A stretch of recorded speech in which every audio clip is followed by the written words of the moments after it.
Hi everyone, welcome back to an explore literature. इस video के अंदर हम डिस्कस करने वाले हैं chimney sweeper by William Blake from songs of innocence. Chimney sweeper from songs of experience हम already cover कर चुके हैं। टाइगर, लैम, ये सारी पोएम कवर हो चुकी हैं विलियम ब्लेक की। उसे आप डिस्क्रिप्शन में या फिर रोमांटिक लिटरेचर की जो प्लेलिस्ट है उसमें चेकआउट कर सकते हैं। Also don't forget to subscribe the channel, क्योंकि हम जल्द ही 4000 सब्सक्राइबर्स पूरे करने वाले हैं, तो उसमें आप भी अपना कॉन्ट्रीब्यूशन दे सकते हैं। Alright, so without wasting much of your time, now let's discuss about William Blake.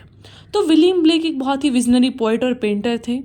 बहुत विजनरी इनकी थीम्स रहती थी, मतलब बहुत ही एक अलग सा पेंट करते थे पोएम के अंदर। वो आप उनकी पोएम को पढ़ते पढ़ते ही पूरा विजुअलाइज कर पाते थे कि भाई हाँ, जो पोएट है उसने क्या कुछ प्रेजेंट करने की कोशिश की है।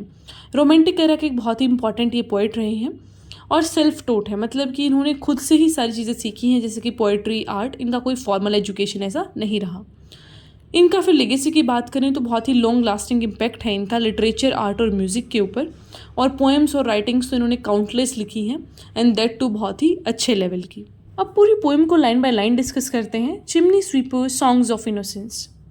When my mother died, I was very young, and my father sold me while yet my tongue could scarcely cry, weep, weep, weep. So your chimneys I weep, and in soot I sleep. तो ये बोलते हैं कि जब मेरी mother का death हुआ तो मैं बहुत ही छोटा था, मैं बोल भी नहीं पाता था अच्छे से, और मेरे फादर ने मुझे बेच दिया था, तब मैं अच्छे से रो भी नहीं पाता था। और आज मैं कहाँ पर हूँ, आपकी चिमनियाँ साफ़ कर रहा हूँ, और उस सूट के अंदर मैं सो रहा हूँ। सूट क्या होता है? बेसिकली जो चिमनी के अंदर से वो जमा हुआ ब्लैक पाउडर निकलता है ना, तो उसको ये बोल रहा है कि आज मैं एज अ क्लाइंबिंग बॉय, मतलब कि जो चिमनी स्वीपर है उसका काम कर रहा हूँ। This little Tom Dacre who cried with his head like a lamb's back was shaved, so I said, hush Tom, never mind it, for when your head's bare, you know that the suit cannot spoil your white hair. तो यहाँ पे एक बच्चे का reference दिया गया है कि वो ना बड़ा ज़ोर ज़ोर से रोने लग जाता है जब उसके कर्ली हेयर्स को काटा जाता है, पूरा शेव कर दिया जाता है। तो टॉम उसको बोलता है कि शट अप यार, ऐसा मतलब रो मत।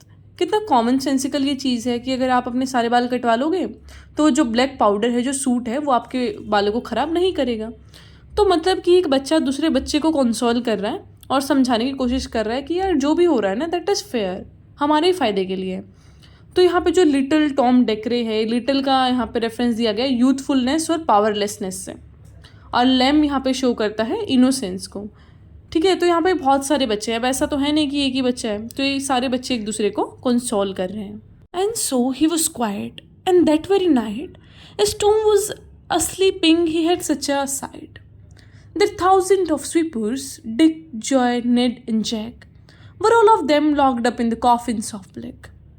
कि ठीक है, मैंने उसे समझाया तो वो थोड़ा सा शांत हो गया उस दिन, लेकिन जैसे वो सो रहा था टॉम, उसको एक सपना आता है कि बहुत सारे sweepers, like 1000 of sweepers, Dick, जो, नेड एंड जैक, मतलब ये ऐसा ना सारे नाम दे के बताया गया है कि बहुत सारे लोग हैं।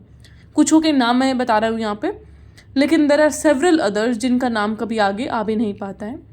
तो टॉम जो सपना देखता है उसमें उसे दिखता है कि भाई इनको ना ऐसे गार्ड दिया गया है कॉफिन्स में, वो ताबूत से में बंद करके और नीचे गार्ड रहे हैं, जो कि ब्लैक कलर के होते हैं। अभी जो कॉफिन्स हैं वो शो करते हैं अर्ली डेथ्स को, जो कि कैंसर, लंग फेलियर, इन सब की वजह से आती हैं इन बच्चों के अंदर। क्योंकि अब अगर आप उसमें ब्लैक पाउडर में ज़्यादा एक्सपोज रहेंगे तो आपका जो ये है रेस्पिरेटरी सिस्टम है वो पूरा ख़राब हो जाएगा, जिसकी वजह से उनका अर्ली डेथ बहुत ही कॉमन था। तो ये विजन ऑफ डेथ है जो कि टॉम को दिखता है अपने सपने में। And by came an angel who had a bright key, and he opened the coffins and set them all free. Then down a green plain, leaping laughing they run, and wash in a river and shine in the sun. यहाँ पे थोड़ा optimism दिखाया गया है इन बच्चों के अंदर, कि इनके अंदर एक होप है कि एक ब्राइट सा एंजल आएगा और वो चाबी से क्या करेगा, सारे हमारे जो कॉफिन्स हैं, हमारे जो दुख दर्द हैं, उनको हर लेगा, और फिर हम प्रोस्पेरिटी से, खुशी से हरी भरी घासों पर दौड़ पाएंगे, और हमारे सिर पे ये बोझ नहीं रहेगा ये काम करने का इतनी छोटी उम्र में। हम जो नेचर की ब्यूटी है उसको समझ पाएंगे, रिवर पे जाएंगे, जो सन है उसकी लाइट को एंजॉय करेंगे, ग्रीन प्लेन्स में हम खेलेंगे कूदेंगे।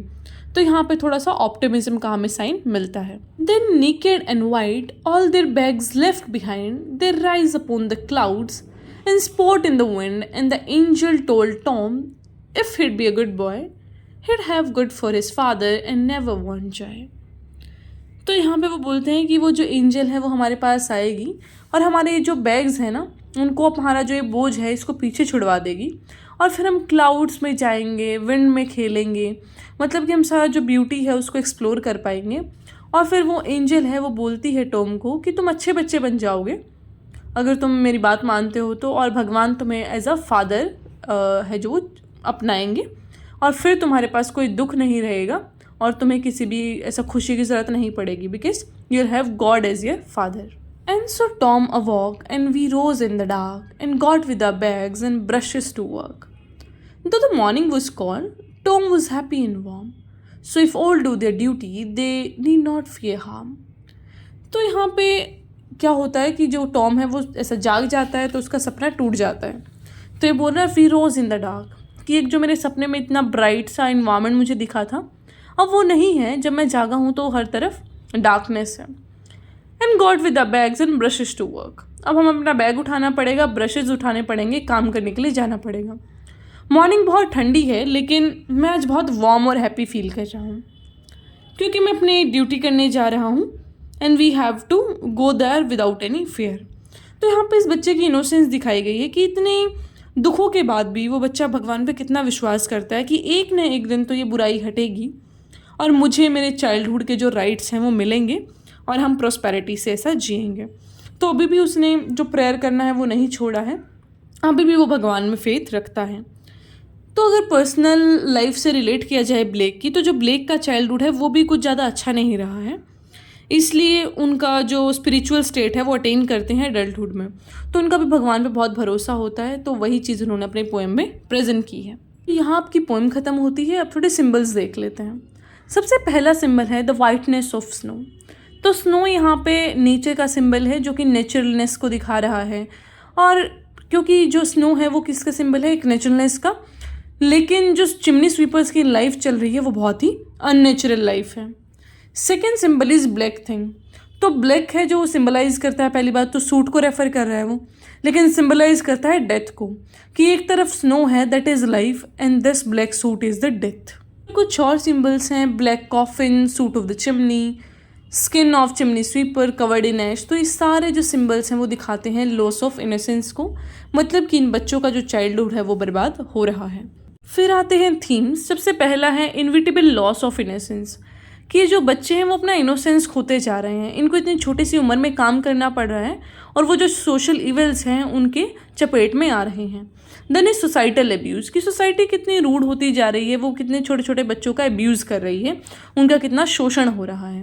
Then the third thing is religion, कि रिलीजन को ऐसा देखा जाता है कि भाई सबको वो अच्छा ही प्रदान करेगी, लेकिन यहाँ पे जो बच्चा है उसका सिचुएशन कितना ख़राब है, लेकिन स्टिल हर एक आदमी है जो अपने रिलीजन को स्थापित करने में लगा हुआ है। No one is focusing on the childhood and no one is saving them from the social evils. Then is death, जो कि उनका अल्टीमेट एक बन चुका है लाइफ का, कि भाई हमें तो अब ना मर ही जाना है क्योंकि हमारे रेस्पिरेटरी प्रॉब्लम्स होंगी और ये काम हम छोड़ नहीं सकते हैं because we are sold by our parents. तो वो चीज़ है जो कि अल्टीमेट यहाँ पे सिंबल दिखाया गया है पोएम के अंदर। इसी के साथ आपका जो पूरा पोएम है वो कंप्लीट होता है with symbols and themes. I hope आपको समझ आया होगा। कोई क्वेश्चन है तो वो पूछ लीजिएगा, और किसी भी टॉपिक पे वीडियो चाहिए तो अभी से कमेंट कर दीजिए, पेपर से पहले नहीं हो पाता है। I am repeating it again and again. And also don't forget to subscribe the channel, like the video and share with your friends, और कमेंट तो पक्का करके जाइएगा because it motivates the creator. तो आपका एक सेकेंड लगता है, just comment it down whatever you feel.